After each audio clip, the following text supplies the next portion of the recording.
biscuits in a can, buttermilk biscuits in a can to be exact. This is exactly what you want to buy.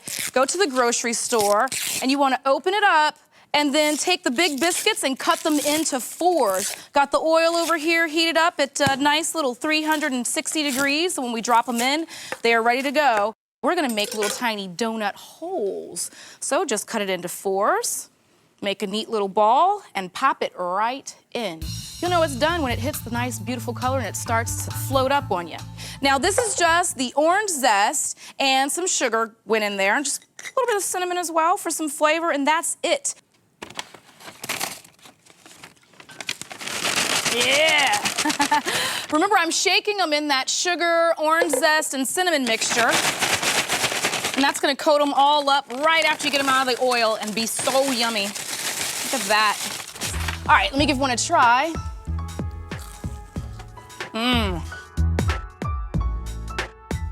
This is my spicy chicken sandwich. Woo! Thank you, thank you. I've already dropped some, I'm gonna show you how to do it. So, GZ, I want you to make what is the marinade and will also become part of the dredge at the end, okay? So that's buttermilk, some hot sauce, and you know my favorite ingredient, hot Hungarian paprika. Whisk it all together. Yes, ma'am. I've got my chicken breast here. Now, first secret here is there's so many nooks and crannies and craggles in that chicken breast, and I would argue it's the biggest chicken breast I've ever seen at a fast food location. It's so the way we create that love. It's a real breast, the whole breast? It's a whole breast, GZ. It's crazy. You take some kitchen shears, you take your chicken breast, and just kind of give it some personality. Now, I've never heard of that technique. Cut some cuts in there, because we want some of that breading and the batter to get in there and create some nice craggles, I like to call them. Yeah, for sure. So just create moments that can happen that are gonna give you some craggles. Now, don't go too far, and you don't have to go all the way through. So look, you see what I've done here? Just about 6 or 7 cuts, you know, maybe 8 around it. Create those little nooks and crannies. Scientific. Right into our batter or our marinade. It's gonna become a batter in a minute. Now, you refrigerate this overnight or leave it on your countertop for 2 hours, okay? If you do refrigerate this, make sure before you go to fry it that you put it on the countertop for 2 hours so it gets room temp. Okay. All right? And I bet the cutting of it, too, helps it cook more evenly, because that one end is so plump, and then you have the tapered end, so it kind of Exactly. It matches up. allows some of that oil to get in there and bring it to the right temperature. That's right, Jeff. You know what's up. I know. It's all right. science. So, these are the marinated chicken breasts. I'm taking them out of the marinade. That's just, remember, buttermilk, hot sauce, and the hot Hungarian paprika.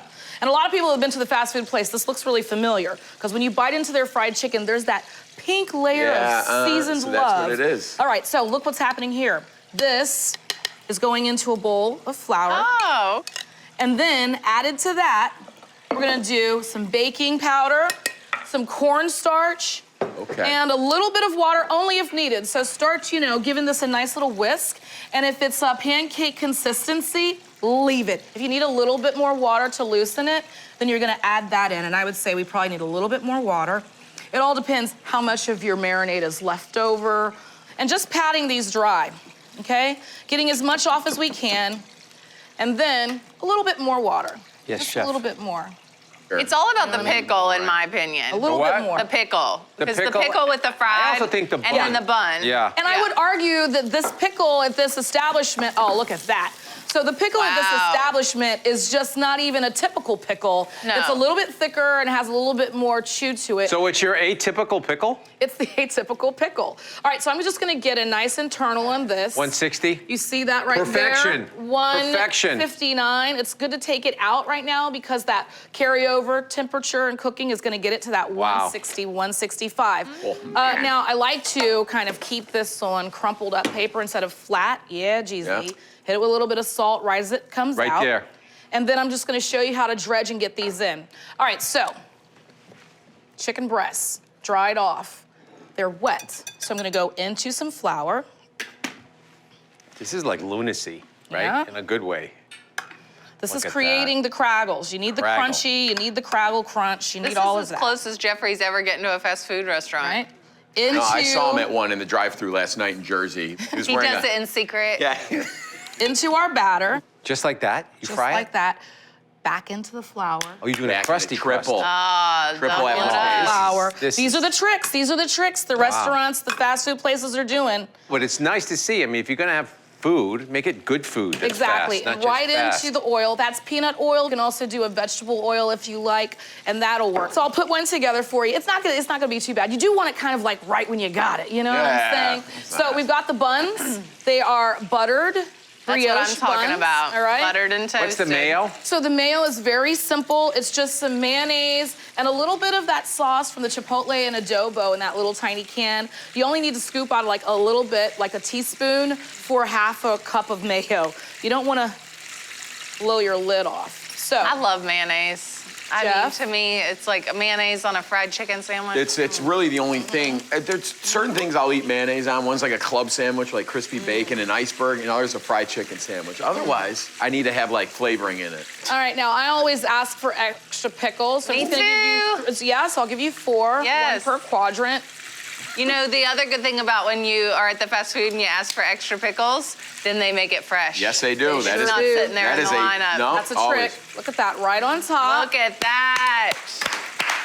A little bit more. I mean, that's for like 2 people, no? No, that's one person. And Not possible. we didn't even drive away. We sat in the parking lot and ate that Yeah, but that's sandwich so much both food. times. Like, we are not taking that baby home. Jeffrey, have we met? Now, then, Yes. you gotta, just like the place, you gotta get it into a pouch. Then I'm gonna close it up and feeling give it this. to you. I'm feeling it. And that kind of you go. steams Love up the it. bun That and steams everything. up the bun, keeps everything You nice and give me a warm. napkin. I'm gonna need it. You need Yeah, a give chicken her a bit for napkin. this. This is you gotta put your Yeah, you hair need back. Yeah. Here, can I help you with this one? Yeah, you can help me with that one, get that out. And It's there you not out. have it. It's Not my ready yet, spicy right? chicken sandwich, y'all. Forget waiting. I mean, look at that That's thing it. of You got the beauty. thick Here end we and go. the tapered end. You got the thick and the tapered, crunchy goodness. Funny. Is it close? It's better. What? It's so crunchy and juicy on the inside. It's perfectly cooked. And the pickles, and I'm telling you, that soft, buttered, toasted bun, it's toasted to perfection. What I'm gonna do right now is get our peanut butter and jelly pancakes started, our PB&J joints. Now, let me tell you about peanut butter in my household. I mean, I like it, but I don't love it. I mean, I love a lot of different foods, but I started dating my boyfriend. And I did kind of like a food survey, right in the beginning of our dating. What do you eat? What don't you eat? Those questions. And one of the things that he loves to eat, peanut butter. So immediately I was like, how can I work this into more dishes? So peanut butter and jelly pancakes. Come on. I mean, I get them in the morning, first start of the day with something that he loves. Come on. All right, so we're gonna put about a half a cup of peanut butter in a double boiler here. Really, it's just a bowl over some water. Make sure that the water is boiling, but the bowl is not touching the boiling water. This is gonna help us melt our peanut butter. Now, of course, you can do this in your microwave, but peanut butter does have the tendency to scorch, so you gotta really keep an eye on it. But if you're a Mike sleuth, get it popping. By all means. All right, half a cup of our peanut butter goes in. Now that's gonna melt for us. In the meantime, we're gonna build some of the dry components that are gonna go for our peanut butter and jelly pancakes. First things first, we're gonna do about a cup of flour and a couple of tablespoons. Let me get a knife out so I can measure as well. Get a nice even top on it. All right, cup of flour goes in. And I really love these pancakes. They're gonna really cook up nice and fluffy for you. You can add, you know what, if you don't have the sauce I'm gonna show you how to do later, the blackberry sauce, totally okay to do your own jelly and syrup blend. I've done that before, but let me tell you, the blackberry sauce that's coming up in a minute, it is worth the effort, and not a lot of effort, so don't even stress about it. All right, got the flour and the sugar in there. Gonna add to that some baking powder and salt, about a half teaspoon of salt. You might be saying to yourself, wait a minute, this is a pancake recipe, but hey, the salt goes into anything sweet. I feel like you can't taste the sweet without the salt. All right, then we're gonna add a tablespoon of baking powder. The reason for baking powder in your pancakes, that's what makes them rise and makes them nice and airy and fluffy, all right? So I'm gonna finish up our PB&J batter, our PB&J pancake batter. That's 1 egg that's going into the peanut butter. Remember, I melted that over the stove. And then to that, I'm gonna add a cup of milk. I love pancakes. I used to go to the school growing up where I don't even know what day of the week was it they did breakfast, but they'd wrap them with sausage, in the middle. Oh, it was like the pig in the blanket. I loved it. I'm in love with them. And then, of course, you know, my boyfriend with the peanut butter and everything. All right, so 1 cup of milk is gonna go in there, and then I'm gonna add to that 2 tablespoons of cooking oil. Canola, vegetable, anything that's not gonna add any flavor, so don't do your olive oil with this, okay? All right, 1 tablespoon in, and then another. Now, you always add the wet to the dry. You don't wanna do them all at the same time because you want a nice light and fluffy batter. Okay, so I'm gonna whisk this all together. It's gonna be really good. And this is great. It's not gonna be an overpowering peanut butter flavor. You're gonna taste and say, hey, what is this on my tongue? It's peanut butter. This is a really cool menu. Makes me feel like I'm a kid again. Peanut butter and jelly sandwiches. I was never one of the crust removers. I'm fine with the crust. Okay, so we're gonna pour all of the wet right into the dry. And the trick again to your nice light and fluffy pancakes is not to over-mix the batter. Okay, so just stir it in. A couple of lumps are okay. And while you're stirring it, once it gets to the end, you wanna kind of look for texture because these are gonna pour out onto a griddle. So you want it to be loose enough to pour, but not so tight that it's a dollop. Do you know what I mean? So it's a little tight. Add a little bit more milk to that, and then it'll be ready to go on the griddle once we heat it up. And speaking of that, I'm gonna have to preheat it in a minute so it'll be nice and warm. I'm gonna warm up my griddle, and we're gonna start on the syrup that's gonna go on top of our PB&J pancakes. It's gonna be blackberry syrup. Now, like I said before, you can be super lazy and you can do the jelly with your syrup that you bought at the store and mix them together, but this is a nice breakfast, so treat someone nice and hook them up with a homemade syrup. It's simple, watch. We're gonna do a cup of water, and to that we're gonna add about a cup or so of sugar. And that's gonna make our simple syrup. And to that, we're gonna add our blackberries. Now, if you're really into syrup, it doesn't have to be blackberries. It could be any kind of berry, raspberries. I love doing this with blueberries as well. All right, so to our cup of water, almost a cup of sugar, 1 and 1. I'm gonna get that boiling, and to that, we're gonna add the blackberries. I really love syrup. I usually pour it all over like the meat, the bacon, whatever, the sausage, anything that's on the breakfast plate. Waiting on my blackberry syrup to get nice and thick. Now, you know what a syrup looks like, so you know how thick it should be. So we've got the butter on here on our griddle. This is cast iron, so it's a nice, even heat. What I also like about this is, if you season it up, you don't have to use a lot of butter. And what we have in here is 2 tablespoons of cooking oil. So it's kind of already got its own built-in lubrication. Just a little bit right there. Now, normally when you make pancakes, you're looking for the bubbles so you know when to flip them. But with these, the bubbles are gonna start showing up around the edges, then start kind of checking under it to see if it's golden and ready to flip, because sometimes the peanut butter stops the bubble action. All right, we're gonna finish off our blackberry sauce, and all we gotta do is pour it through the strainer. Now that is gonna be some good syrup on our PB&J pancakes. All right. What I'm gonna do is just use the back or the front of the wooden spoon. Just push it as much as you can, get the liquid out. Every time I make this syrup, I say to myself, you know, I really should save the blackberries and turn them in some kind of a spread if you're into the seeds, but I am so not a seed person, which is why we're straining right now. Okay, got the most moisture out as I can get. Make sure everything is ready to go with our eggs, and I'm gonna check my pancakes. Just got a couple more on the griddle right now, left over from the batter. All right, they're looking pretty good. Not quite yet, but I can eat these, and I cannot wait. Peanut butter pancakes. Ugh, just half a cup does a world of good. All right, so to our pancakes, the blackberry sauce we just finished off. Remember how simple this was? Just water, sugar, blackberries, and a little bit of lemon zest. Adds a nice little kick to it. Give this a taste. I bet it's good. Can't tell you how many times I've had this thanks to my peanut butter loving boyfriend. All right. Oh yeah. That sauce is so good. I'm gonna pour it on some ice cream.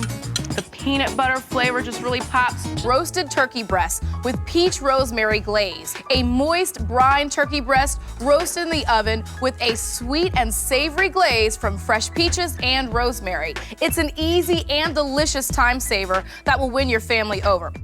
This is a turkey breast, skin on, no bone, and the benefits of cooking a turkey breast are just huge. Let me tell you, if you're afraid of doing the whole bird, try this recipe first. So we're gonna start the brine, and the brine is all about adding moisture and flavor to the meat of our turkey with some apple cider. I use apple cider instead of juice because I really love the body of apple cider. It's a fresher apple taste, and we're just gonna brine this for like 4 to 6 hours, so we want as much flavor as we can get. Now, to our apple juice, I'm gonna add some salt. And once you start brining, you'll know your salt content. But I say, of course, the more salt you use, the less time brining. So what I'm gonna do is just whisk it in and get the salt to dissolve. And this brining, like I said, not only moistens, but flavors the meat that you're brining, which in this case, it's our turkey breast. So what we wanna do is kind of add another layer of flavor. So we're gonna infuse it with some rosemary and thyme. Tell me you have not heard of rosemary and thyme in the same sentence, all right? So just right into the brine. You don't even have to break it up. Just throw it right in, and the flavors are gonna distribute as we sit this in the brine. All right, that's good right there. Look at that piece of meat. All right, now what you wanna do is put that into your brine, and then what I'm gonna do is just cover it up with enough water to cover up the skin right here, and pop it in the fridge and let it sit for a few hours, all right? What I'm gonna do now is take it out of the brine, which is only brine when you've got your salt in it, all right? So I'm gonna take it out, and we're just gonna pat the skin dry. Now, the reason we're gonna pat the skin dry, I hate a bird with a soggy skin. We are gonna make crisp skin on our turkey. We're gonna put a little bit of olive oil on the skin of our turkey, put it right in the oven, a little bit of pepper. Now I know you've noticed I've got this on a baking sheet with a little roasting rack. This is great because when we put this in the oven to roast, the roasting rack is gonna allow the air to circulate under our turkey breast, and it's gonna make everything cook evenly. So just hit the skin with a little bit of pepper. No bones in this, we brined it, so it's gonna be nice, moist, and seasoned. Okay, so I'm gonna get this into the oven with our broccoli casserole. 425 for about 15, 20 minutes. Then we're gonna drop it down to 350. So in my pot, a little bit of olive oil and some onions. To that, I added some chopped up frozen peaches. That's a store-bought shortcut that I invite you to go ahead and take. They are packaged up, fresh when they're ripe for the season, and you know they're always gonna be good to go. They're perfect for any occasion that you're trying to use any fresh peach for. So go ahead and chop them up straight from the freezer, right into our pot. And to that, we're just gonna start adding the flavors that we brined our turkey breast in. So a little bit of apple cider. And you know what else is great about frozen peaches? No skin. Don't have to do any peeling for this. All right, to that, a little bit of rosemary, because we put some of that in the brine as well. All right, and these flavors I like to carry throughout. So if I'm gonna brine in it, hey, why not put it on the glaze? So a couple of pieces of that. Just go ahead and break it up a little bit here. It's really fast. I love the scent of rosemary. It works great with turkey. And I'm gonna toss in some Worcestershire sauce. Now that's just because it's in my cabinet. There's so many great ingredients in Worcestershire sauce that add body and flavor to dishes that I always find myself just kind of pulling it down and using it. All right, and to that we're gonna add some brown sugar. It's gonna help with the crunchy flavor and everything that we love about a glaze. This is what the brown sugar is gonna do for us. Ooh, that's a lot, but not too much. All right. That's all good. Now a little bit of honey. Again, the sweetness is gonna help with the caramelization of the skin and the glaze over top of our turkey. I'm telling you, the flavors in this are outstanding. Peach glaze on your brined turkey breast. All right, so I'm gonna let all of this get nice and warm and let the peaches tender up. Time for the roasted turkey to come out and get glazed. Look at that piece of a bird. Yeah, if you're a turkey, whole bird, scared person, go ahead and get the breast, baby. It's gonna do you all kinds of wonders in the kitchen. All right, I'm just gonna get my peach glaze on and get it back in the oven at 350 degrees for about 30 more minutes. When we get back, it's time to eat. look at this. Tell me this isn't gonna feed a family. Easy wedge salad, and it's not just any lettuce, it is the lettuce for a wedge salad, iceberg lettuce. So I'm making 4 wedges. Just when you cut it, make sure you go through the base so it stays intact. And I'm just gonna do 1 more cut, and there goes 2 wedges, and then the other one right through that base. That's the most important part, so it kind of stays together. And then I like to just kind of line up my wedges and get them ready for what's about to happen, which is lots of flavor and drizzle action, all right? All right, so it's gonna start with bacon. I love a good bacon in the oven. Less splatter, less dishes, plus you can kind of walk away from it for a minute. I just get some brown sugar. If you've got dark brown, that works too. You know, it's just a little bit more molasses, so just a little bit more of that flavor and sweetness. And this is just regular bacon. If you do center cut, it's a little bit thicker. It's gonna take a little bit longer for that fat to render out, but whatever you've got. When I'm done with the brown sugar, I like to hit it off with a little bit of that meaty flavor, so I go into my pantry for some steak seasoning. Any brand. It's gonna have pepper, usually some onion flakes, some garlic flake. If you're lucky, a little bit of cayenne pepper, just depends on what brand you buy. All right, so I've got my grill set at 350 degrees. You can do this inside in your oven as well at 350. It's only gonna take about 15 to 20 minutes, depends on how much fat there is on your bacon. And it'll be nice and crispy, just like this. Take a look at this. Just get it off. This is non-stick aluminum foil. Come on now. Try hard not to lick your fingers and eat all the bacon before it goes into the salad. This is just for 1 salad, okay? 4 strips. And then just come in and give it a nice chop. Crunchy, delicious, sweet, and steaky because of that seasoning. Now, let me show you how to make this dressing, which you're gonna have to like marinate it for a minute because it's got some red onions in it. But the first thing that goes into the dressing is some balsamic vinegar. Very apropos for a wedge salad found in many steakhouses across America. And some honey. Shout out to all the steakhouses out there doing their best to keep it going.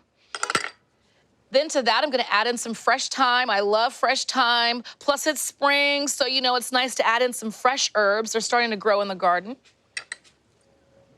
Some parsley. And then just whisk that up. I love a red onion, but a little bit of a bite, right? So if you marinate it in something acidic, and even if you just do salt water and then rinse it off after about 15 to 20 minutes, it takes that fresh bite out of it. So really smart to do. And I'm gonna add in some cherry tomatoes that are just halved, mostly so you can get them to accept the flavor of the balsamic vinegar and that honey. And oh, by the way, the honey is hot honey, okay? If you can't find hot honey, you're more than welcome to try and make it, but it's online, so many different brands. It's not so spicy that it'll blow your lid off. It just adds a little hint of spiciness and flavor. All right, now's a good time to add a little bit of salt. Really helps those onions get that moisture out. A little bit of black pepper. This is just gonna hang out for about 20 to 30 minutes. You'll notice it's ready to go when the tomatoes are kind of a little bit darker in color and these onions are kind of like relaxed and lazy and not so rigid. All right, I've got one on the back counter here. Take a look at that. Look at that. And all that leftover juice is for the drizzle. It's gonna get into the cracks of my lettuce here. Matter of fact, I want to make sure we get that dressing right up in the middle of this. Okay, first things first, let's get these marinated tomatoes and onions over the top. Don't you guys love iceberg lettuce? So fresh, crunchy, with that iceberg. And then just drizzle the rest of that over the top. All right. Now, blue cheese dressing, the store-bought shortcut, and then as I drizzle that over the top, I always find that there's not enough blue cheese in my blue cheese dressing, so I'll just go get a wedge of blue cheese and make some crumbles on my own, or you can just buy the crumbles in the container at the grocery store and sprinkle those over the top. Such a cute little spoon for a big job. Look at this. Cheese everywhere. Come on, cheese. And then don't forget that bacon that we worked for in the very beginning. So simple, just brown sugar, some steak seasoning, get it into the oven or grill at 350 for about 15 or 20 minutes. There you have it, a shrimp pot pie with simple puff pastry bowls, baked till buttery, golden, and flaky, then filled with a creamy white wine sauce made with, you guessed it, white wine, heavy cream, veggies, and thyme. We'll drop in some Cajun-inspired shrimp to top it off, and even better, these are individual shrimp pot pies, so everyone gets their own. Let's get it started with the shrimp pot pie that we're gonna put in those bowls that you can eat. What's better than a bowl you can eat? And you know what, I'm not lying, I really did move to New Orleans after having one amazing meal. I visited there when I was in the Air Force, doing a little story on some boxing, some guys in the military, and went out for dinner. And I said, oh my gosh, I gotta figure out a way to get back to the city. First stop as soon as I got out of the military, man. All right, so this is this egg wash, a little bit of water. We're gonna brush the top of our pastry puff bowls. And it's gonna make it nice and golden brown when we cook them. So that's ready. Now I'm gonna start building the bowls. All right, a little bit of flour out here on my surface. And I'm gonna do this with puff pastry. Puff pastry, so easy, freezer section, and it's always in my freezer for a quick meal any night of the week. Just drop something on top of it, put in the oven for about 20 minutes. It's ready to go. So I'm just gonna dock this. And the reason I'm doing this with the fork is it's gonna put some air pockets in there. So when I put this in the oven and things start to rise, because that's what puff pastry is all about, the bottom's not gonna rise. We want that to stay in the bottom to hold everything that's gonna fill up the pot pie. All right, so that's ready to go. Docked it completely. I've got a 4-inch ring, and with one sheet, put a little weight on it. Don't turn it too much, because you don't wanna mess with the rising action. All right, it's not gonna rise too much, but it is gonna puff a little. We've got 4 bases we're gonna make out of one sheet. All right, and then I'm gonna show you how to put the rest of it together. This is really cute. I kinda just came up with this after going to a couple of places and getting edible bowls. I said, I gotta work this into my kitchen. So I'm gonna put the bases on a cookie sheet. It's non-stick, but don't worry about it because puff pastry is all about butter. Got its own little lubrication going on. Put this to the side, and then we're gonna build the sides of the bowl. All right, so you need 3 more sheets, and in between each layer, we're gonna just brush it, right, with a little bit of egg wash. That's gonna help it stick. All right, so a little bit of egg wash here. Remember, just a little egg and water. Also helps with the golden thing. Pull this out. A little tip, if you're in a hurry and you're trying to thaw out your puff pastry, thaw it out on a metal surface. It's a lot faster than just putting it on the countertop. All right, so that's that second layer. A little bit of egg wash on that to hold it together. We're almost done. Let me tell you, I always preach the whole thing of a little bit of effort in the beginning. It's gonna pay off tenfold in the end. All right, so that's beautiful. We've got 3 layers, egg wash in between. We're gonna start with the 4-inch ring, all right? Gonna pull that out and then go in the center with the 3-inch ring. And what we're gonna have left over is the sides and the top for 1. So pull that off. We're gonna egg wash the bottom. This is the base. All right, just place it right on top. Give it a little brush right there. That's gonna rise really nice in the oven. And then this is the lid. There we go. I got this one done. I'm gonna work on the other 3. I'm gonna put them in the oven. It's gonna be so amazing.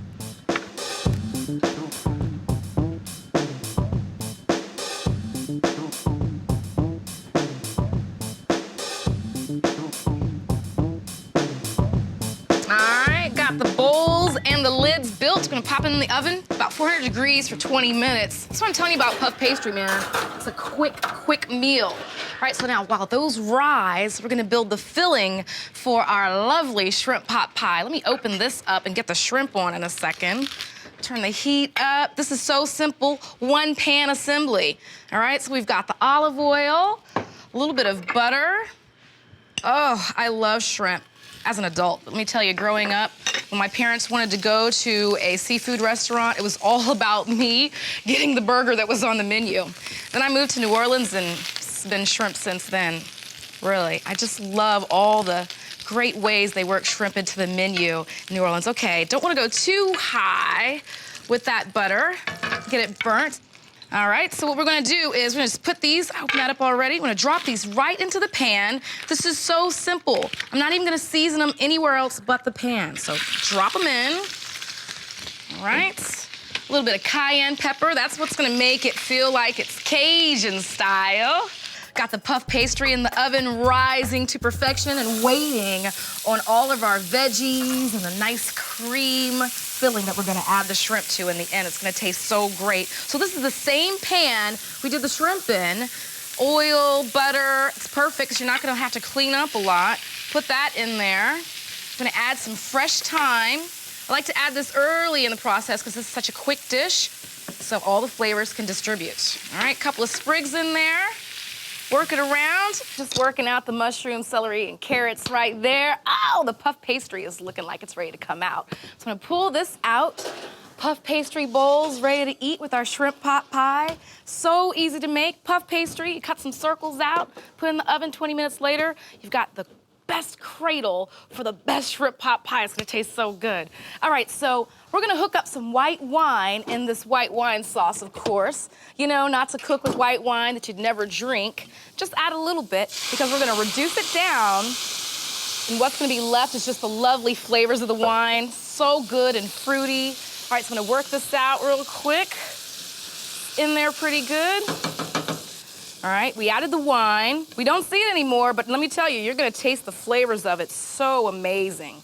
Add a little bit of heavy cream. Oh, come on, this is gonna be an amazing base for your shrimp pot pie. Let me get that sprig of thyme right there. Just pull it right out.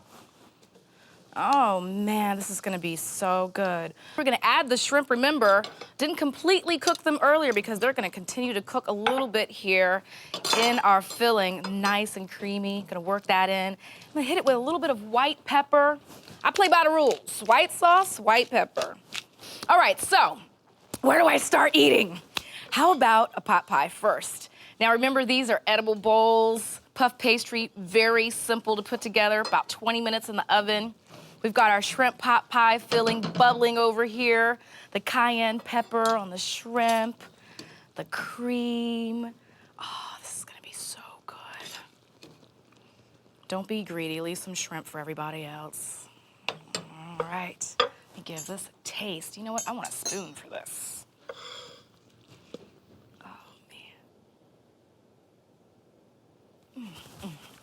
I'm getting started right now with my Chunky Chicken Chowder. I've got 4 chicken thighs that I'm breaking down, but not too much because I still want to leave some of the meat on the bone. It's gonna add to the juiciness and the flavor. All right, right into my heavy pan here, just some canola or vegetable oil.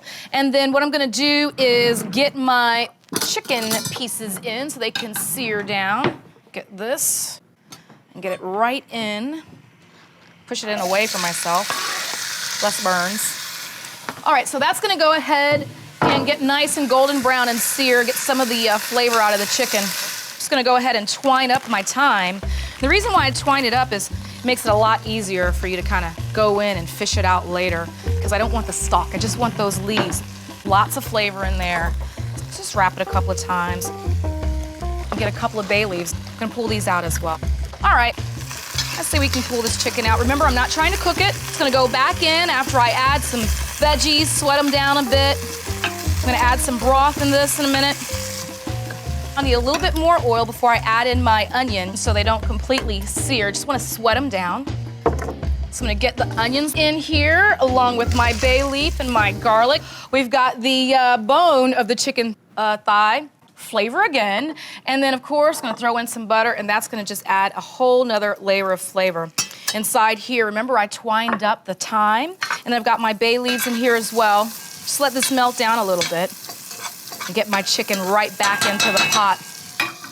But I gotta tell you, this is some good stuff. You're sending someone off to work on a cold day, put it in their mug, and they are good to go. Kids will fight over this in the lunchroom, trust me. All right, right into my pan here, my chicken bits. and my bone. Just gonna go ahead and add my chicken stock to the program here and bring it up to a boil. 4 cups of chicken stock. You can do low sodium. Just give a taste kind of midway through and see if you need to add any salt to kind of bring it up to the level that it should be. All right, chicken stock is in. I'm gonna turn this up, get it nice and boiling, and then I'm gonna add some more love to it in a minute. This is giant white corn. This is how you might find it labeled in the grocery store, or choclo, C-H-O-C-L-O. Big, plump, juicy kernels of corn. Get right into my chunky chicken chowder, straight out of the freezer, about 8 ounces or so, and that'll do the trick for you. Just kind of move this around in here. Always gonna have some potatoes in chowder, and that's a good thing because it's great for a thickening agent, and it's just really hearty, especially if you're trying to get that yummy feeling as you're diving into your comfort meal. So I'm just gonna go ahead and peel these up and get them into bite-sized chunks. I'm gonna go ahead and take out the thyme. And the cool thing, it already tastes like chicken. And remember the bay leaf we put in there as well for flavor. Remember, we twined up the thyme so it's easy to get to. You don't have to kind of fish it out, like I said, and look for all the stems. All right, now the part of the chowder I love, putting in a little bit of fat. I've got my whole milk right here. I'm gonna put some in. I like to kind of eyeball it. And then to that, I'm gonna add some of my heavy cream. A lot of things I'm gonna do to this to make it nice and thick, like a chowder should be. Let me tell you, 4 chicken thighs go a long way. You've got 4 people eating this chowder with you. Make sure each of them gets a nice big old piece of the bone. And this pan right here, we're gonna hook up with all of our flavor for our flautas. So some of our red onion going in right here. And then half of our jalapenos going in to this as well. All right, so we got some cayenne pepper in here and some cumin down as well. I love the way that cumin just really blooms in this. It's gonna smell so good, taste so great. And the cayenne for the heat. And then, of course, you know, the onions and our jalapeno. Now, what I wanna do is get some garlic in there as well. All right, just go ahead and grate this right into your pan. You're gonna start smelling everything. Oh, it smells so good. All right, so that's in. Just go ahead and move it around a little bit. Make sure everything's going good over here. And now what we wanna do is just go ahead and add some salsa in. Buy it at the store. You got it left over, throw it right in. I love this because it's gonna kind of bring this chicken back to life. About a cup goes in. Just getting the last of my rotisserie chicken all chopped up. I already pulled it and shredded it from the bones. You gotta give the rotisserie chicken a go. It is a great buy because usually costs just about the same as it does to buy it raw. So you might as well just go ahead and buy it and take out one of the cooking processes when you're doing your dinner. All right, so what I'm gonna do is get some cheese, a cheddar jack blend down onto my salsa. Remember we added the red onions and the jalapeno pepper, that salsa that we bought from the store as well. And then the cumin is in there. Oh, this is gonna be really good. A little bit of cayenne. And that's it, except for I wanna add a little bit of zip to it, a little bit of lime juice, all right? So lime juice in there. And this is it. This is what we are going to wrap that flour tortilla around before we give it a dunk in oil and get it nice and crispy and golden brown and turn it into a flauta. All right, so that's good to go. That's done. All right, now I'm gonna start building up our flautas. I've got some oil in here in my pan, a couple of inches, 350 degrees, bring it up, and then we're gonna start kind of assembling our crunchy, crunchy flautas. They're not crunchy now, but we're gonna make them crunchy with the fry. All right. Get our tortillas out. We'll start with 4. I like to do in like 4 batches. Don't overcrowd the oil. What we want to do now is just kind of fill up the center of our little tortillas here. 6-inch, just in case you want to know. All right, so I've got all of the centers of them filled up with just a little scoop full of your mixture, your chicken, your cilantro, everything that's going to make this taste great. And what you want to do is just kind of roll everything up and secure it with a toothpick. I'll get some out here so I can play. All right, and here we go, just roll it. Now, if this is too brittle, you know what to do, just zap it. Make it nice and pliable for you. Like that, and throw your toothpick in. So put the toothpick in, just kind of hold it together so all your filling doesn't fall out. And everything is cooked, so all we're really going for is that golden, crunchy brown color of your flour tortilla. All right, just 4 in now. What I want to do is start working on our sauce, our avocado sauce, we're gonna go ahead and dunk them in. It's kind of like guacamole without all the works. We're gonna get 1 avocado, a lime, and we're gonna get this going. Look at that, this is good to go. Then some sour cream goes in, and all I'm gonna do to that is add a little bit of lime juice for some zip. I mean, you know, the sour cream's already got it in it, but lime's everywhere today, so why not? Right into our bowl here. That is gonna be good. Red beans and rice. I've got a little bit of olive oil, 1 link of andouille sausage. You're gonna add the trinity, which is green bell peppers, white onion, some celery. So you're gonna cook that down, and then after you cook that for a few minutes, it's gonna start looking a little bit like this. I've got some garlic, so I just take some kidney beans here, a ham hock that is smoked. I'm gonna add some water over the top. I'm gonna put the lid on this and just kind of let it hang out for about 30 minutes. You have to serve it with some white rice. And a hot sauce to go with Yes, you have to have the right hot sauce for that, for my red beans and rice gravy. Hook it up with a little shaky, Can I shake, hook it shake. up? Yes. Shake. Let's talk about this. You like it? I love this dish. It's so comforting, and it's just delicious. All the flavor comes through. Garlic Hasselback potatoes with an herb sour cream. Crispy oven roasted potatoes sliced like a deck of cards with slivers of garlic thrown in the slices. Dollop them with a fresh parsley sour cream. It's banging. So what I'm gonna do is I'm gonna put a little butter in here, about half a stick to melt it. Some olive oil. We're gonna toss the potatoes with this a little bit later, as soon as we're done putting everything together. Okay, we're gonna let that melt. Let me show you how to do these potatoes. Really simple. We're gonna slice some garlic and put them on the inside. So we just maybe 2 or 3 cloves of garlic, thinly sliced, as thin as you can get it. If you're a garlic lover like me, it doesn't really matter though.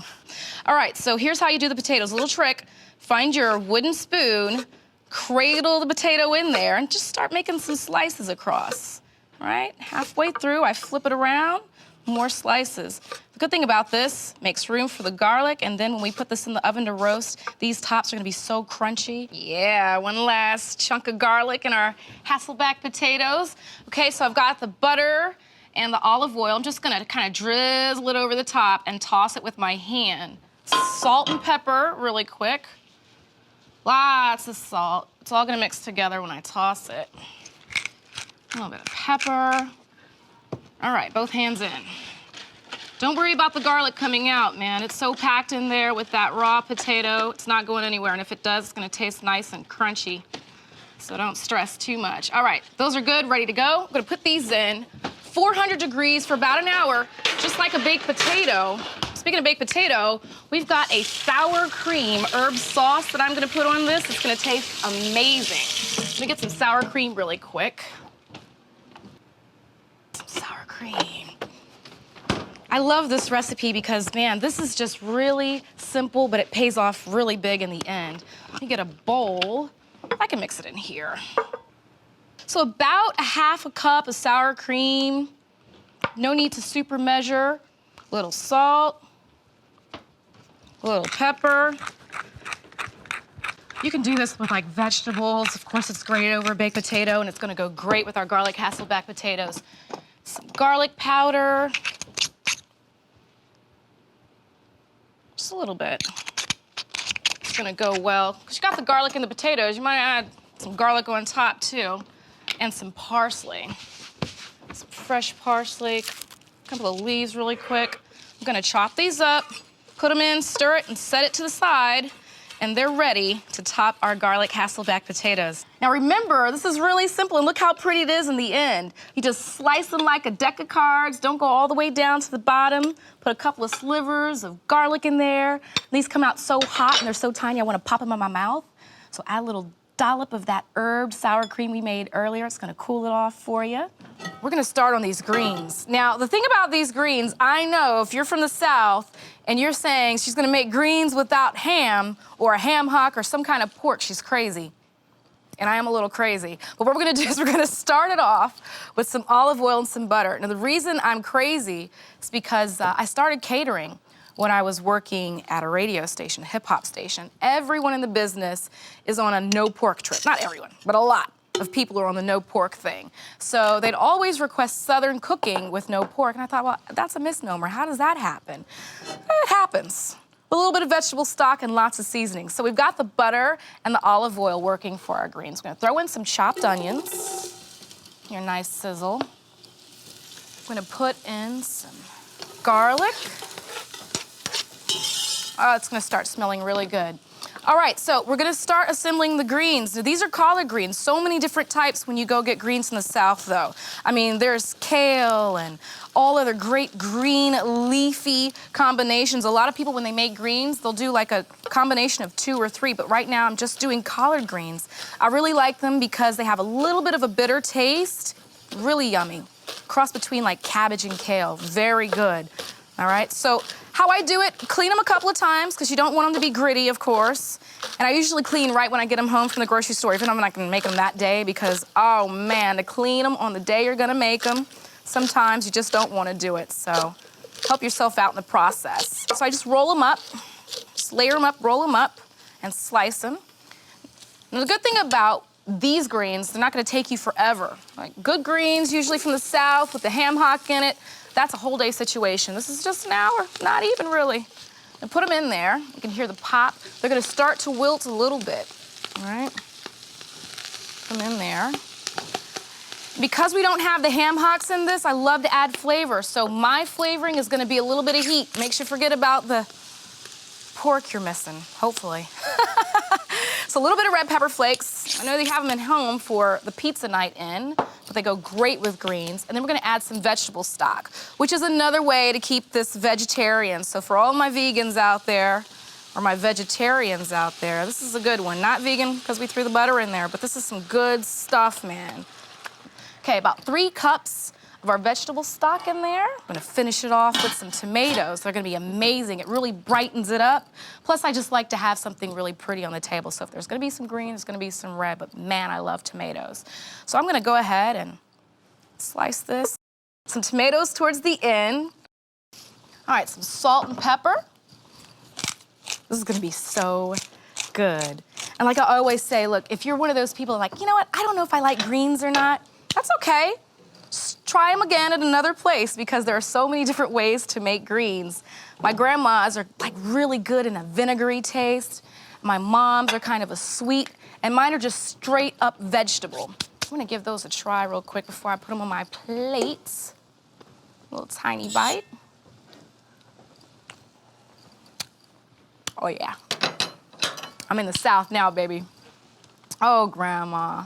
My sheet pan shrimp boil. You know, the shrimp in the pot, you got the potatoes in there, you got the sausage in there, you just pour it out onto the table and people go crazy. Gonna be a little bit of the same frenzy, but very simple to put together, okay? So, Katie, I've got you over here with the andouille sausage. Okay. Just cut that into 2-inch sections. In here, I've got the corn. Katie, you wanna toss the andouille in there? Thank you so much.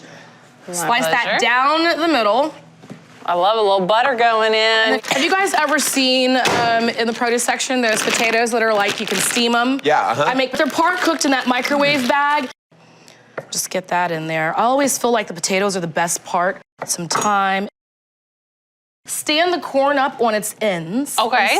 All right, so shrimp here. These are the colossals, okay? You can actually buy these in the freezer section, already deveined, and they'll even still have the shell and the tail on. All right, so I like to kind of make a pouch. So you can make the pouch however you like, but we're really gonna try and encapsulate everything in the pouch. We've got a little bit of some seafood seasoning, your favorite kind, just over the top. What, pray tell, do you think I would put in here? Beer! That's right. Yeah, so you just want to get it to where it's like right at the top and cresting, and then cover it up. The word. You don't really care about venting. You want to make it nice and close, and then put that right on the top. So I've got the oven at 400 degrees. This is only going to take about 35 to 45 minutes. Here we go. It's Friday night. It's Friday smells like, night. You don't feel like you know what I'm saying? Oh, man. And then just gingerly look open at up your that. pouch. Look at that. See Oh, that? look at that juice. You don't look at the juice. Wait, you're not done. I know, we're all in. You see us? She's like, stop it. Oh, look at all that Why would good you use a liquid pot coming again? out. You wouldn't. Never. Why You would you wouldn't. use a pot again, Look at how Sonny? clean this is. And look, the sausage gets crisp too. Nice and crisp. Oh Everything's my cooked God. through. And that shrimp is it is unbelievable. Easy chicken pot pie with cubes of seasoned chicken breast and a creamy gravy with pearl onions, sweet peas, and diced carrots. I'll top the casserole with pie dough and bake it until the crust gets golden and flaky. In my cast iron pan, I've got some oil down. I'm gonna build up my seasoning that I'm gonna go ahead and season my chicken tenders with. All right, so in my bowl here, I've got some oregano and my sweet paprika, kind of like a smoky, earthy flavor, mild. And then in addition to that, some sage, one of my favorite things to cook with. Some salt and pepper goes in, and this is what I'm gonna go ahead and season up my chicken tenders. The cool thing about this recipe is I'm gonna feed 4 people, you guys and myself, with about 8 or 9 chicken tenders, which is really hard to do if you're just gonna, make them on their own, like grill them or fry them up or something like that. So I'm just gonna sprinkle a little bit on both sides, right into the pan.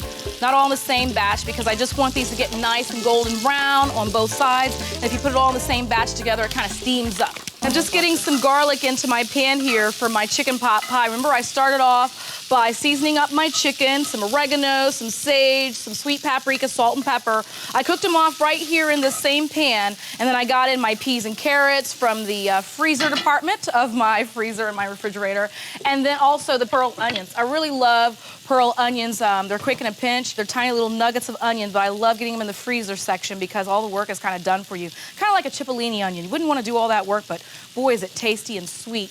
All right, so now to my veggies, I've added some flour, guys. This is gonna kind of make it nice and thick and creamy when we eat it. It smells so good. Some chicken stock. Oh, cannot wait. All right, just a little chicken stock down. Now this is gonna bubble up and the heat is what's gonna make that flour kind of react and become nice and thick. I've got my chicken pot pie almost ready to go into the oven. Remember, these are my chicken tenders that I just seasoned up very simply with some salt and pepper, some sweet paprika, oregano, and sage. Just put them to the side really quick while I'm building up what's gonna be the base of my chicken pot pie.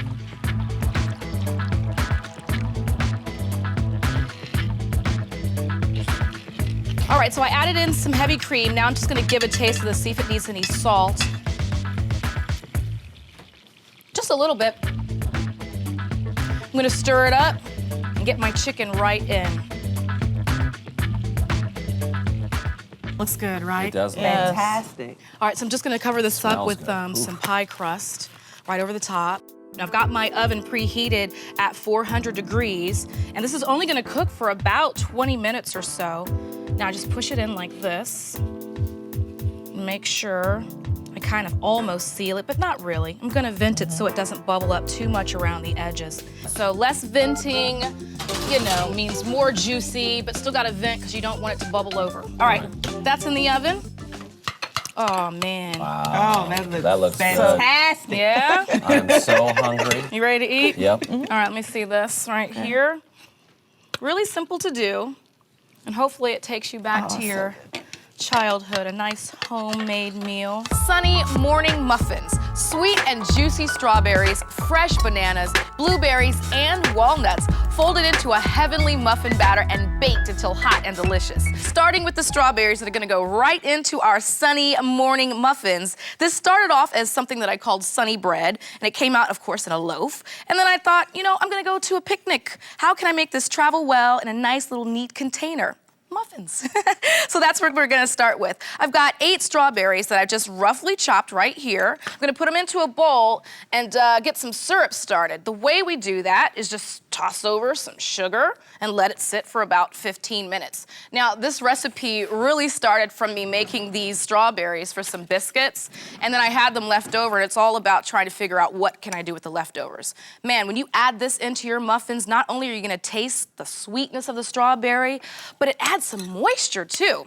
And a good muffin is a moist muffin. All right, so that's gonna sit right there. I'm gonna wait for the syrup to come out of the flesh of our strawberries.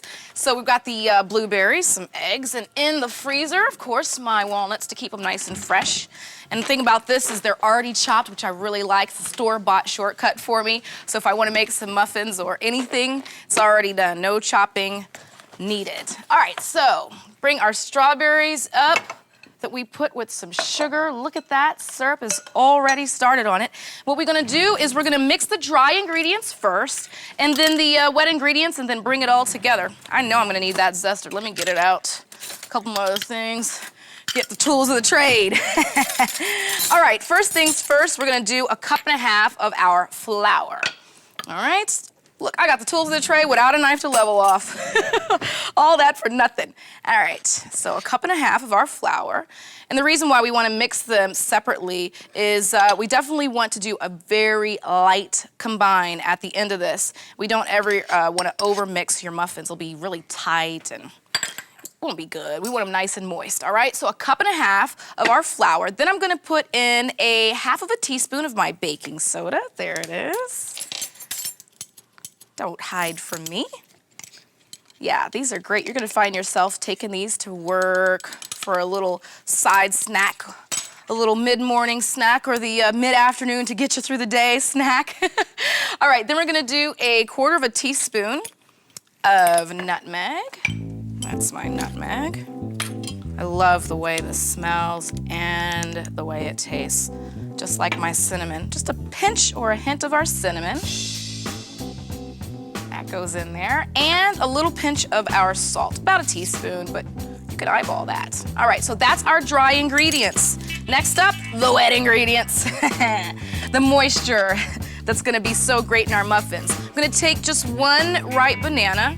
Just go ahead and take the peel off. We're gonna mash it right in. Of course, you know, the blacker it is on the outside, the riper it is. I used to get them to a certain point and just throw them in the freezer ready for banana bread. All right, so mash that down with a fork. Of course, get it as mashed as possible. I really wanna get my fingers in there. All right. And there we go, not too bad. If you're a banana bread lover, this is the next step. The sunny morning muffins. Got the base of banana bread. We're gonna throw in the rest of the fruit. It's gonna be really good. All right, so we got the eggs. They're gonna go in next. 2 of those. I love to bake. I tell you. Makes the whole place smell good. All right, got the 2 eggs that we went in. And then we're gonna do about, the cup of our strawberries. Wait a minute, not in the dry. In the wet. That looks good. All right, up next, we're gonna combine the 2. So let me get a spoon, and I'm gonna mix up my wet, make sure my banana gets in there. Break up the yolk of our egg. All right, there we go.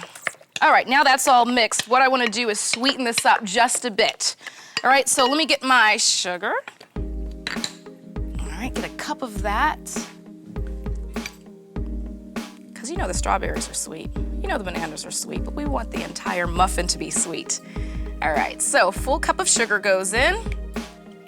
And then we're gonna get 1/4 cup of our cooking oil, canola oil, just an oil that's not gonna add any flavor. A neutral oil. All right. Come on, oil, we want muffins. Let me tell you, man. People are gonna come run into the kitchen when you start making this and ask, what is going on in there? It smells good. Then we're gonna get the zest of our lemon. Now, usually I tell you about zesting. I'm so into putting the juice and the zest, but this, man, the zest is just really gonna brighten it up. Don't worry about the juice. Just wrap this up and put it in the fridge later. There we go. All right, zest of 1 lemon in, smells good. My hands are gonna smell good all day too. All right, mix that up. Then I'm gonna mix up my dry. My fork at. Make it all nice. And then what I'm gonna do is just add the dry into the wet. And I'm not gonna stir it a lot, just maybe 15 strokes or so, just to get it incorporated. And it's totally okay if you see a little bit of flour still left in the batter once you blend it. The heat of the oven is gonna make everything moist. Trust me on that. Look at here. Let me tell you, A day in the park. I used to go to the park by myself, and I'd see the couples hanging out on the lawn together and think, oh, I want a guy to go to the park with me. Then along came a guy, and we went to the park. All right, so to that, we want to add our walnuts. Now notice I didn't overmix. And we want to add some blueberries. If anything, this is a beautiful muffin. You know it is. All right? Give that a quick turn. And we're ready to throw these into our muffin tins. Where is my ice cream scoop? All right. There you go. 1 down, 11 more to go.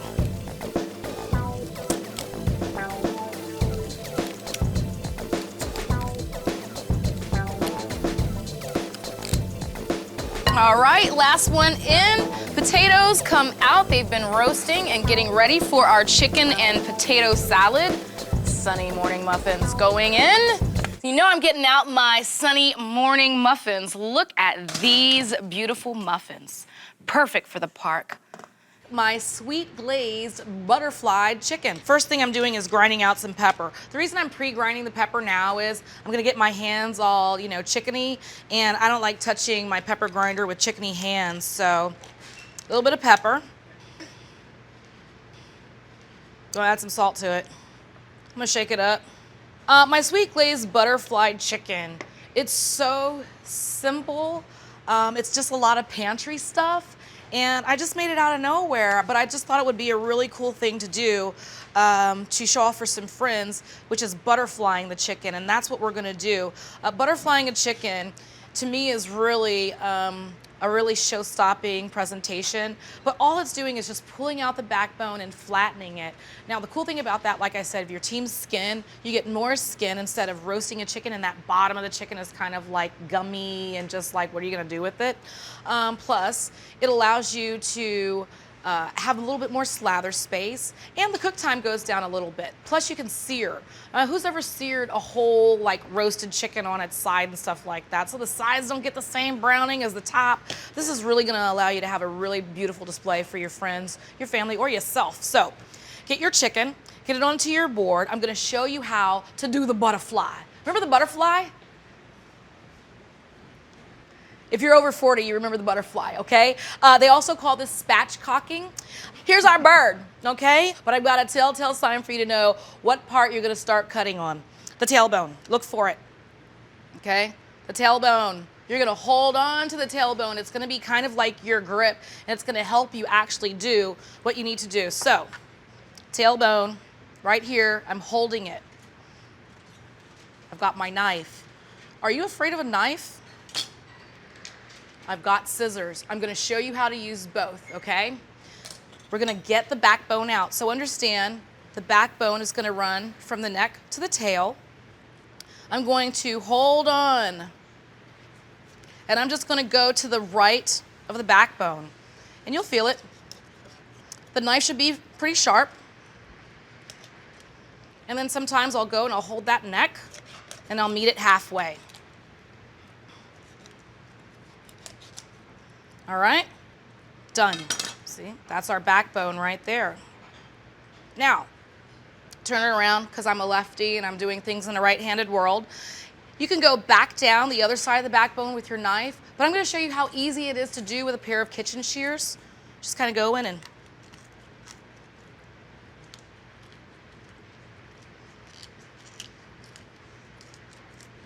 that's it. Now, do not throw this out, okay?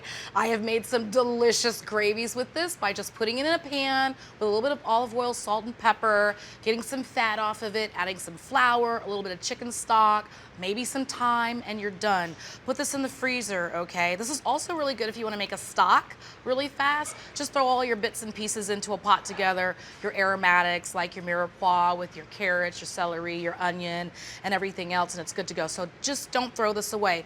We're not done yet, though. We've only done the first part of butterflying and spatchcocking. Now, take a look at this.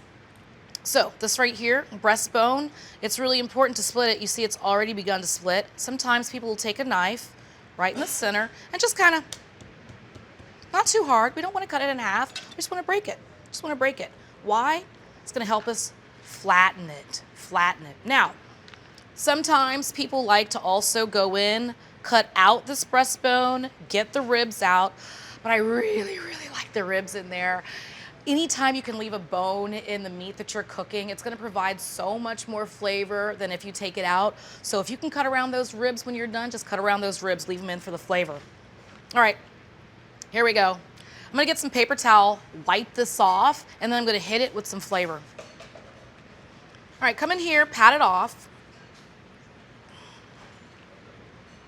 Really wanna get it nice and dry. Remember that salt and pepper mixture from before? It's gonna go in.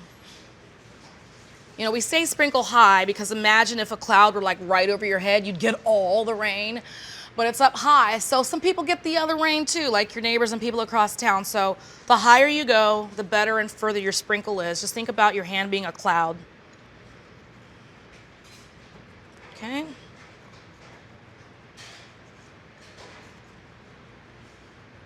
All right, now at this point, what I like to do is I like to leave this at room temperature for about 2 hours for a couple of reasons. A lot of times I'm prepping this straight from the refrigerator. It's not smart to cook a cold chicken. So up to 2 hours on your countertop is a really good time for your chicken to become room temperature so everything cooks evenly. Also, I like the salt to soak into the skin, and the pepper's gonna hold on to the skin a little bit better if you just let it sit and hang out. I'm gonna put this on the back counter and wash my hands. Okay. It's been 2 hours, right? Let's just pretend we hung out, I don't know, we watched a couple of shows on TV, and now we've got that butterflied bird, salt, pepper. Now all we gotta do is get it into the pan, sear it, and get it into the oven. Speaking of the oven, I'm gonna preheat it now to 375 degrees. All right, so now that that is at 375, let's get to cooking. All right, so I'm gonna get my cast iron pan screaming hot, all right? Screaming hot meaning you're not gonna hear it scream. It's just the term we use, but really you're just gonna look for some smoke to start happening. This is a really good time. I like to tell everyone to turn on your ventilation and maybe get a towel ready to do this thing over your fire alarm, you know what I mean? But it's gonna get nice and warm. I'm gonna put some olive oil in. Not too much, we're not frying, we're searing.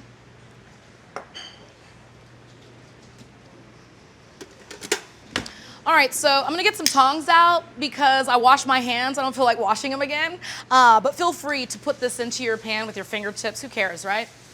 Now you see the oil, can you see it? Can you see the oil? So it's starting to have slightly a different personality, not completely. You know, it's starting to hang out with other people around the edge, like, you know, it's clicking up. I'm gonna move this oil around a little bit to the center here. You know what I'm saying? Hit the edges. See that smoke that's happening? We've got our vent on. All right, here we go. Go in. Now, when you're putting something into a pan, do it away from you.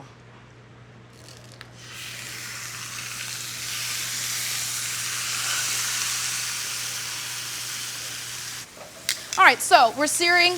We have a couple of things that might not be touching the surface of heat. Let's just make sure that they're touching the surface of heat. So I'm gonna push some of these things down, like the leg. Make sure that happens. Do you know what I'm saying? Another good reason why you wanna use cast iron, it conducts heat in a way that no other pan can, which means these sides are just as hot as the bottom is. So when you have something like a chicken that's touching the side here, that's gonna get golden brown too, evenly at the same rate that the bottom is, all right? So this is at about I got it on high right now, to be honest with you. I'm just gonna hang out. This is like a burger.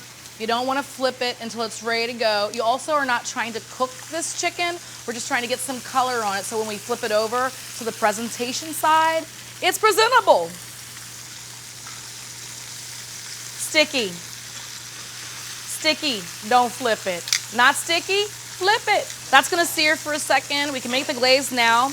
Remember, I got the oven at 375. This is gonna be a 2-part roast, okay? We're gonna put it in the oven at 375 for about 35 minutes, all right? Pull it out, And then we're gonna glaze it, put it back in for about 20 minutes and let that glaze stick in. If you put the glaze in too soon, the sugars are gonna caramelize, become black, and just not the flavor that you want. So you gotta kind of wait to the end. And it's really just about it attaching to that skin of the chicken. All right, so I've got my pot right here. We can kind of start thinking about making the sauce, which means just breaking down some ingredients. Let's do it.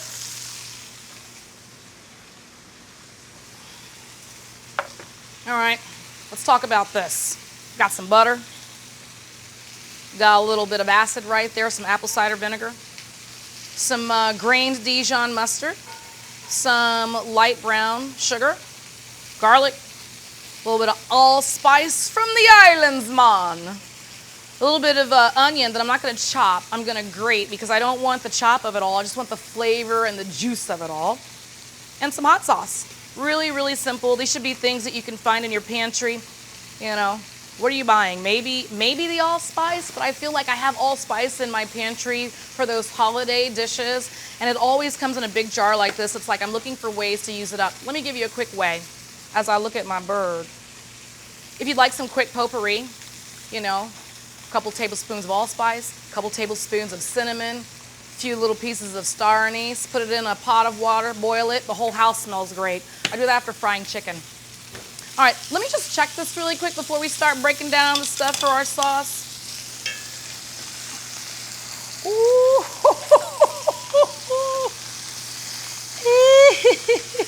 Okay, a couple more minutes and it's gonna be ready to flip and then get into the oven. All right, let me take out the things I'm gonna chop down, like the garlic, like the onion. You know, as I tell you to not check your stuff, I wanna check my stuff. You know what I'm saying? So don't think it's so easy for me to tell you, like, let it rest, let it rock. I wanna check it too, it's very hard. Sometimes I'll just set the microwave and I'll say, like, just hold for 3 minutes, girlfriend. Just like, please hold. And 3 minutes seems like forever when you're waiting to sear, but it's really worth it. Get a little bit more of that surface on that leg. Yes, yes, leg. Are you a dark meat or a white meat? I'm a dark meat. It's juicy. Oh man, look at that, look at that, look at that. Don't try this at home. Do as I say, not as I do. Oh yeah. Okay, it's time to flip this baby. I can't wait any longer. It's looking good. Again, as you're flipping, you're gonna flip away from yourself, not towards yourself. So if anything that splatters wants to splatter, it can hit your backsplash, you know what I'm saying? All right, legs, go in. Look at that. Nice and golden. We see we have a little bit of a hot spot. Who cares? We're glazing. This looks good. All right, so the oven's at 375 degrees. I'm turning off my burner. I'm gonna get this into the oven. It's gonna be there for about 30 minutes, make that glaze, and then we're at the home run.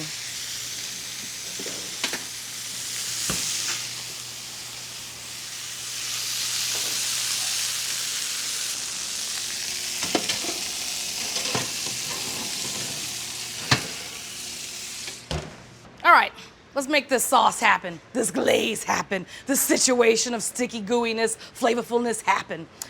Tongs to the side. All right, I got my garlic cloves, just a couple of them. Now, a lot of times you'll see chefs going this way and they'll just pound it. I like to kind of go in at that dry end, make a half cut, and I just start peeling. Helps me get into it. I don't mind taking my time, getting the chaff off. But, you know, the produce section, I mean, you can buy a little canister of these completely already chaffed or skinned for you. All right, see how easy that is? Just go in and not all the way through, just halfway through. Peel it back. All right. Now we're gonna be grating two things. Grating the garlic into our glaze and the onion. All right, garlic is ready. I'm just gonna grate some of this onion, so I'm just gonna go in halfway, and then that helps me kind of after I lob off the top, go in and get that skin off. Sometimes I like taking off that first onion layer because it's just not as yummy and conducive to cooking as the rest of it. Again, hold this to the side. You can make like a stock with this, even with the skin, okay? Don't throw it away. All right, let's get this baby started. Put your pot on the stove, your smallest pot. This isn't a lot of glaze, it's just one bird. I'm gonna start by adding some liquid. A little olive oil, you know what I'm saying? Not a lot, not too much, just enough to saute. Got my garlic, got my onion. Let's start with the onion first. Garlic browns faster than onion does, and the browning of garlic is not always flavorful for people. All right, so I'm just gonna grate it on this side. And then with the garlic, use the smaller holes. I put some olive oil in there. The recipe calls for butter. You can use that as well. I'm gonna put a couple of pats of butter in there as well. You got some olive oil around, it's all gonna work. Just need some fat to get these garlic and onion vibes flowing. If you ever find yourself buttering something and it starts to butter brown, add olive oil. If you ever find yourself olive oiling something and it starts to smoke before you want it to, add some butter. They calm each other down and give you a few more minutes to do what you want to do, which is get the flavor out of the onion and the garlic. Yeah, why not? 3 tablespoons, put it in there. All right, I'm gonna move this baby around.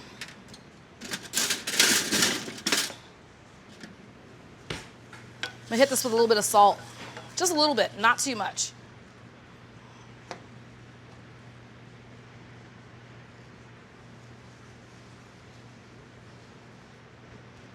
I'm gonna get this out of the way. Clean as you go. That's what they tell you in culinary school. I never went to culinary school. I like to tell people my culinary school was my phone bill. When I joined the Air Force at 18, you know, you move out, you go to Korea, it's the first place they shipped me. I made phone calls home.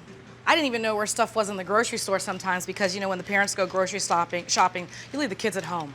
If not, your budget's just out of whack, you know, sometimes. So I would call home from Korea. This is like before they had Skype and stuff like that, and before we had like email. This is how old I am. We would get snail mail. You put a stamp in the corner and you would wait a few weeks for you to get a letter. So, you know, I don't have time to wait for a letter to figure out how to make some chicken. You know what I mean? So I always tell people my culinary school tuition was really my phone bill from the 90s. It was so expensive. I was paying that bill off long after I got out of the military. All right, everything's starting to bubble here. Let's glaze it up. Now, in order to make a glaze, you're gonna need some kind of sweeten, some kind of sugar. It's like honey or brown sugar. Brown sugar is just white granulated sugar with a little hit of molasses, and dark brown sugar is like a little bit more molasses than light brown sugar. So if you have dark brown, you can use it here. It's not gonna change the flavor profile too much. I think it's really important to pay attention to your light and your dark brown when you're baking, because that molasses can come in and bring a lot more moisture than you're ready for. It smells really good. All right, so you've got your brown sugar in. Do you have everything else ready? All your pantry pools? Gonna come in here and add in a little bit of ground Dijon mustard. It's gonna go in.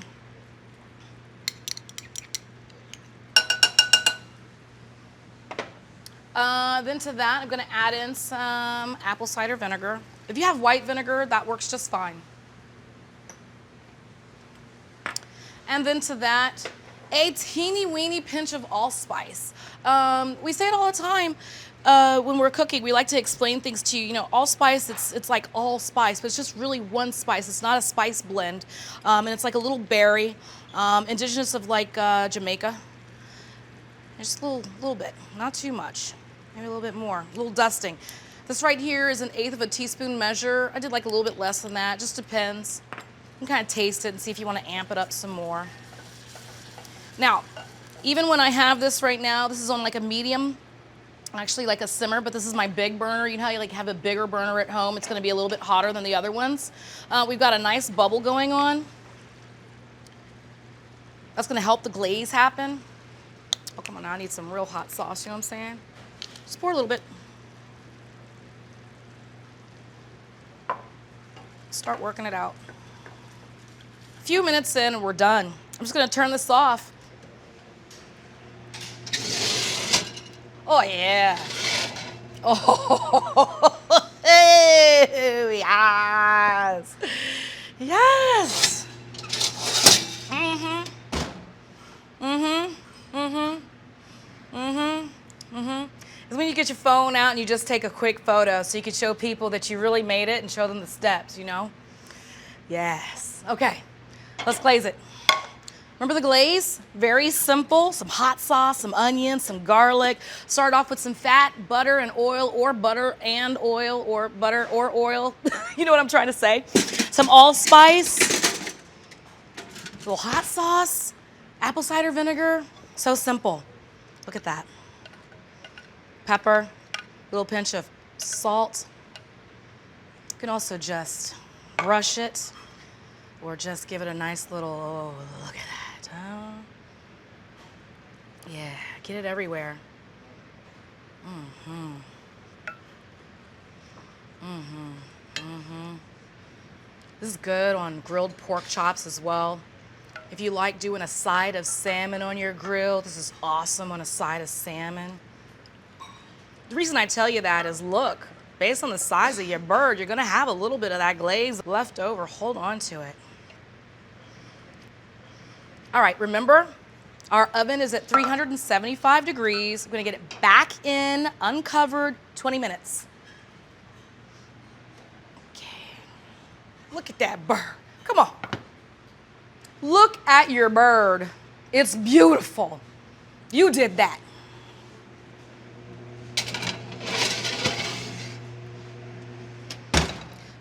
This is the toughest 20 minutes of my life. Let's get this bird out of the oven, carve it up, and eat it.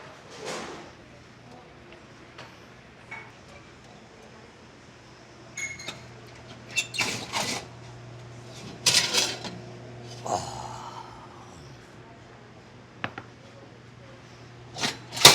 I mean, come on. Look at that beautiful bird. Beautiful bird. Now, usually I would say, wait a few minutes, let the juices redistribute and all that good stuff. But you and me are hanging out. You know what I'm saying? Permission to carve bird? Granted? Thank you. All right, so let's get this thing onto the cutting board.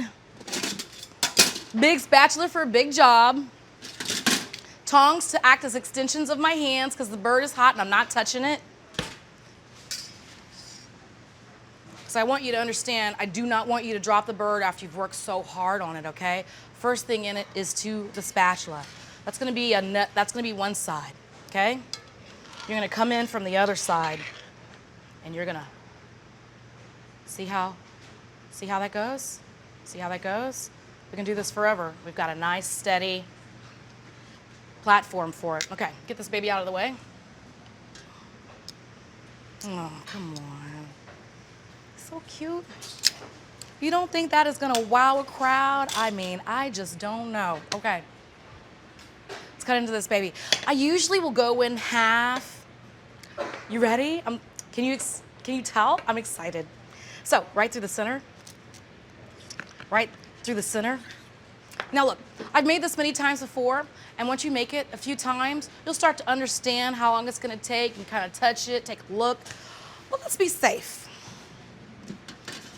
Internal thermometer. You're looking for 165 at the end, but I would argue that it's really smart to take it out at about 155, tint it, and wait for it to come up to 165. What do I mean by tinting? I'll show you.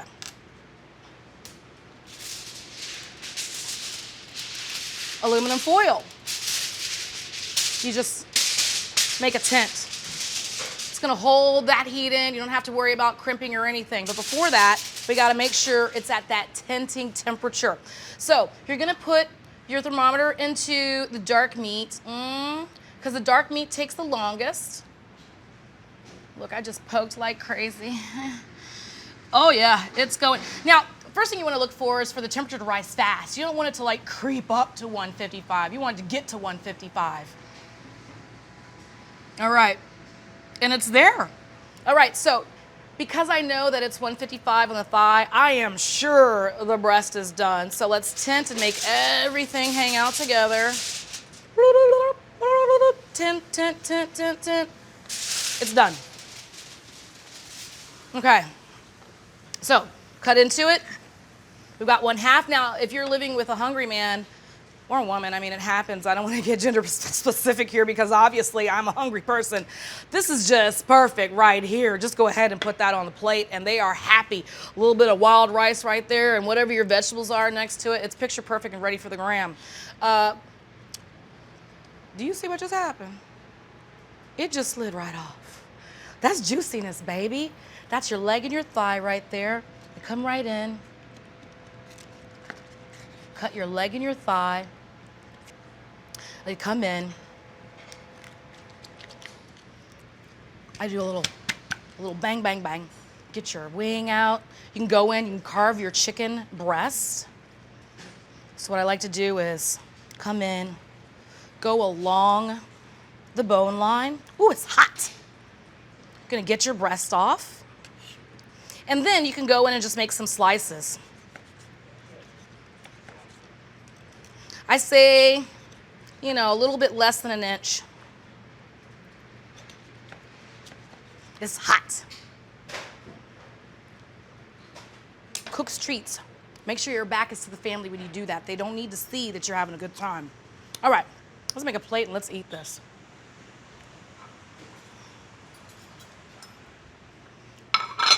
Get out of here.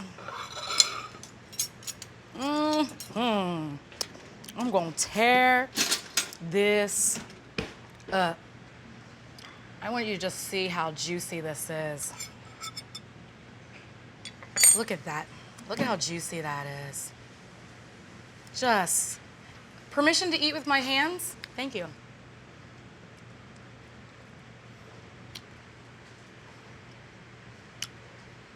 It's so juicy. If you like barbecue, which is like sweet on your meat, with a little bit of tang, and that mustard just comes through. If you've ever made a gravy where you felt like it needed one more hit of something, add some Dijon mustard. It's not like it sticks out, but it's just hanging around, making everything so earthy and flavorful. This is juicy. The glaze is glazy, sticky, and shiny. Look what you did. I mean, wow. Is it wrong for me to love my own recipe?